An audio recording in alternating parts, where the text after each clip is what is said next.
રાજકોટની વિરાણી હાઈસ્કૂલના જમીન વિવાદમાં હવે પૂર્વ વિદ્યાર્થીઓએ મોરચો માંડ્યો છે। આવતીકાલે રાષ્ટ્રીય શાળા ખાતે એક વિશાળ સંમેલન યોજાશે, જેમાં દેશ વિદેશમાં વસતા પૂર્વ વિદ્યાર્થીઓ ઓનલાઈન માધ્યમથી જોડાશે।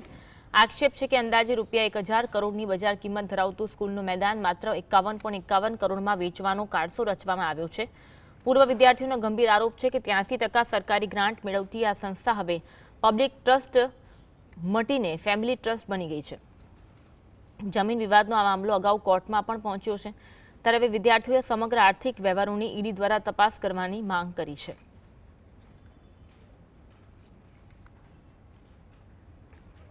સમગ્ર મામલે ઈડી દ્વારા તપાસ કરવામાં આવે તેવી વિદ્યાર્થીઓ માંગ કરી રહ્યા છે। દેશ વિદેશમાં વસતા પૂર્વ વિદ્યાર્થીઓ ઓનલાઈન માધ્યમથી આમાં જોડાવાના છે અને આક્ષેપ કર્યો છે કે અંદાજે ₹1000 કરોડની બજાર કિંમત ધરાવતું સ્કૂલનું મેદાન માત્ર 51.51 કરોડમાં વેચવાનો કારસો રચવામાં આવ્યો છે। પૂર્વ વિદ્યાર્થીઓનો ગંભીર આરોપ છે કે 83% સરકારી ગ્રાન્ટ મેળવતી આ સંસ્થા હવે પબ્લિક ટ્રસ્ટ મટીને ફેમિલી ટ્રસ્ટ બની ગઈ છે, જેનો વિવાદ અગાઉ કોર્ટમાં પણ પહોંચ્યો હતો, ત્યારે હવે આ વિવાદે નવું સ્વરૂપ ધારણ કર્યું છે। રાજકોટની વિરાણી હાઈસ્કૂલમાં જમીન વિવાદમાં હવે પૂર્વ વિદ્યાર્થીઓ પણ જોડાયા છે અને પૂર્વ વિદ્યાર્થીઓ પણ મોરચો માંડ્યો છે। આવતીકાલે રાષ્ટ્રીય શાળા ખાતે એક વિશાળ સંમેલનનું આયોજન કરવામાં આવ્યું છે, જેમાં ઓનલાઈન માધ્યમથી દેશ વિદેશના વિદ્યાર્થીઓ પણ જોડાવાના છે અને તેઓ જે આક્ષેપ કરી રહ્યા છે તે મામલે માંગ પણ કરવામાં આવશે। 83% સરકારી ગ્રાન્ટ મેળવતી આ સંસ્થા હવે પબ્લિક ટ્રસ્ટ મટી છે અને ફેમિલી ટ્રસ્ટ જાણે બની ગઈ હોય તેવો આક્ષેપ કરવામાં આવી રહ્યો છે, ત્યારે હવે વિદ્યાર્થીઓએ સમગ્ર આર્થિક વ્યવહારોની ઈડી દ્વારા તપાસ કરવાની માંગ કરી છે। તમામ જે આર્થિક વ્યવહારો થાય છે તેમાં ઈડી તપાસ કરે તેવી માંગ કરી। આજ અંગે વધુ વાત કરીશું। સંવાદદાતા લકી અમારી સાથે લાઈવ જોડાયા છે। લકી, જે સમગ્ર સ્કૂલનો મામલો છે, હવે આ મામલે જે ઈડી દ્વારા તપાસ કરવાની માંગ કરવામાં આવી, સંમેલનનું પણ આયોજન કરવામાં આવ્યું, દેશ વિદેશથી વિદ્યાર્થીઓ પણ ઓનલાઈન જોડાશે, સમગ્ર મામલો જણાવશો।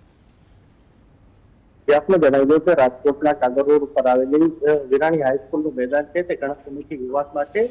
અગાઉ પણ જે તેમના પૂર્વ વિદ્યાર્થીઓ છે અને સહકારી આગેવાન જે પરસોત્તમભાઈ પડિયા દ્વારા પણ જે આગેવાની લઈને અને આખો વિવાદ છે તે જે ચલાવ્યો હતો અને કોર્ટમાં પણ પિટિશન છે તે દાખલ કરવામાં આવી હતી। અગાઉની વાત કરવામાં કાઢી મૂકવામાં આવ્યું હતું, પરંતુ જે કોર્ટમાં ગયા બાદ જે કોર્ટ દ્વારા નિર્ણય કરવામાં આવ્યો હતો કે આ જે જમીન છે વિરાણી હાઈસ્કૂલની તે શૈક્ષણિક હેતુથી જે આપવામાં આવી છે ને તેના કારણે આ વેચી શકાય નહીં, પરંતુ હજુ સુધી પણ ત્યાં જે વેપાર અને ધંધો છે તે ક્રિકેટ બોક્સ સહિત જે ખાણીપીણીની જે દુકાનો અને જે કાર્ડ છે તે ચલાવવામાં આવે છે, તેનું ભાડું છે તે વસૂલવામાં આવે છે। હવે ક્યાંક ને ક્યાંક વિવાદ એવો સર્જાયો છે કે બારબાર આ મેદાન વેચી નાખવાની વાત છે તેવું સામે આવી રહ્યું છે। તેના કારણે આ આશંકાએ જે પૂર્વ વિદ્યાર્થી સંગઠન છે તેઓ જે એકઠા થવાના છે, જે આવતીકાલે જે રાષ્ટ્રીય શાળામાં જે સંમેલન મળશે, આ જે સંમેલનમાં 1000 થી વધુ વિદ્યાર્થીઓ, પૂર્વ વિદ્યાર્થીઓ જે વિરાણી હાઈસ્કૂલમાં ભણી ચૂકેલા છે તે દેશ વિદેશથી આવી પહોંચશે અને સંમેલન કરશે। તો સંમેલનમાં શું નક્કી થશે તે આગામી સમયમાં ખ્યાલ આવશે, કારણ કે આજે વિરાણી હાઈસ્કૂલનું ગ્રાઉન્ડ છે તે સૌથી મોટું ગ્રાઉન્ડ છે ને આવડું મેદાન એક પણ પ્રકારની સ્કૂલમાં જે જોવા મળતું નથી। જે આજે વિરાણી સ્કૂલ છે તે રાજકોટની વચ્ચોવચ આવેલી છે અને આજે જે તે વખતે કલેક્ટર દ્વારા જે આજે નિર્ણય કરવામાં આવ્યો ત્યારે ચોક્કસપણે જણાવવામાં આવ્યું હતું કે આ જે વિરાણી હાઈસ્કૂલનું ગ્રાઉન્ડ છે તે શિક્ષણ હેતુથી જ માત્ર આપવામાં આવ્યું છે, છતાં પણ ત્યાં જે આ પ્રકારની જે ક્રિકેટ અને સહિતની જે કહી શકાય કે પૈસા કમાવાની વસ્તુઓ છે તે જે મનોરંજનની વસ્તુઓ છે, ખાણીપીણીની વસ્તુઓ છે જે ચલાવવામાં આવતી રહી છે અને તેના જ કારણે વધુ એક વખત જે કલેક્ટરમાં જે અરજી છે તે દાખલ કરવામાં આવી છે તેનો જે કેસ છે તે જે પેન્ડિંગ છે અને કલેક્ટર દ્વારા તપાસના આદેશ પણ આપવામાં આવ્યા છે। ત્યારે આ સમગ્ર મામલે હાલ તો વિરાણી હાઈસ્કૂલના જે પૂર્વ વિદ્યાર્થીઓ છે તેમના દ્વારા સંગઠન બનાવીને આ સંમેલન કરવામાં આવશે અને સંમેલનમાં અલગ અલગ નિર્ણયો છે તેમના દ્વારા લેવામાં આવશે। અત્યાર સુધી જે મામલો છે કોર્ટમાં પણ પહોંચી ચૂક્યો છે, ત્યારે તે બાબત શું સામે આવી હતી અને તપાસમાં પણ શું સામે આવ્યું હતું? અગાઉ જે વિરાણી હાઈસ્કૂલનું જે આ મેદાન છે તે બારોબાર વેચી નાખવાની વાત છે તે સામે આવી હતી અને તેના જ કારણે વિદ્યાર્થી સંગઠનોને આ સમગ્ર પ્રકરણની જાણ થતા તેમના દ્વારા જે કોર્ટમાં પિટિશન છે તે દાખલ કરવામાં આવી હતી।